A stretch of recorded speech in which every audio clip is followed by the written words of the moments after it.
देश के करोड़ों किसानों के लिए एक बड़ी खबर सामने आ रही है। केंद्र सरकार की महत्वाकांक्षी पीएम किसान सम्मान निधि योजना के तहत किसानों को मिलने वाली 20वीं किस्त का इंतजार अब खत्म होने वाला है। जी हां, अब तक किसानों को 19 किस्तें मिल चुकी हैं और जल्द ही 20वीं किस्त उनके खातों में पहुंचने की उम्मीद है।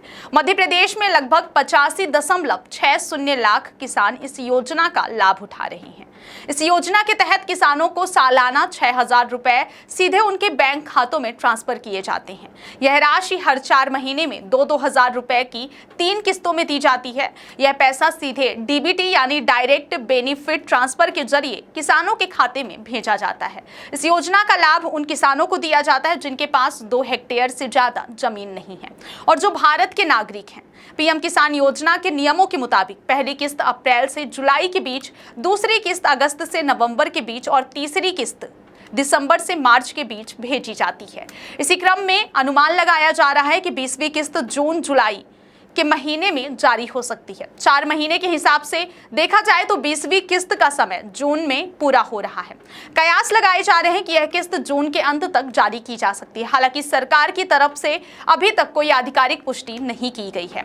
आपको बता दें कि अगली किस्त का लाभ केवल उन किसानों को मिलेगा जिन्होंने कुछ जरूरी काम पूरे कर लिए हैं।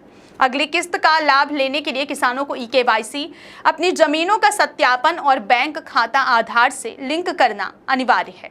इसके अलावा लाभार्थियों के लिए एनपीसीआई यानी national payments corporation of India DBT option on होना भी जरूरी है। अब पीएम किसान योजना का लाभ उन्हीं किसानों को दिया जाएगा जिन्होंने फार्मर रजिस्ट्री में रजिस्ट्रेशन कराया हो। किसान फार्मर रजिस्ट्री ऐप, पोर्टल या नजदीकी सीएससी सेंटर से रजिस्ट्रेशन करवा सकते हैं। बिना रजिस्ट्रेशन के योजना का फायदा नहीं मिलेगा। अगर आप अपनी किसान सम्मान निधि का स्टेटस जानना चाहते हैं तो यह प्रक्रिया बेहद आसान है। इसके लिए आपको प्रधानमंत्री किसान सम्मान निधि की योजना की आधिकारिक वेबसाइट pmkisan.gov.in पर जाना होगा। वहां फार्मर कॉर्नर पर क्लिक करके इसके बाद एक नया पेज खुलेगा जहां बेनिफिशियरी लिस्ट का विकल्प चुने। फिर एक फॉर्म खुलेगा जिसको आपको अपना राज्य, जिला, ब्लॉक और गांव का नाम चुनना होगा। सभी जानकारी भरने के बाद गेट रिपोर्ट पर क्लिक करें। इस प्रक्रिया को पूरी करते ही आपके सामने आपके गांव के पीएम किसान योजना के लाभार्थियों की लिस्ट खुल जाएगी।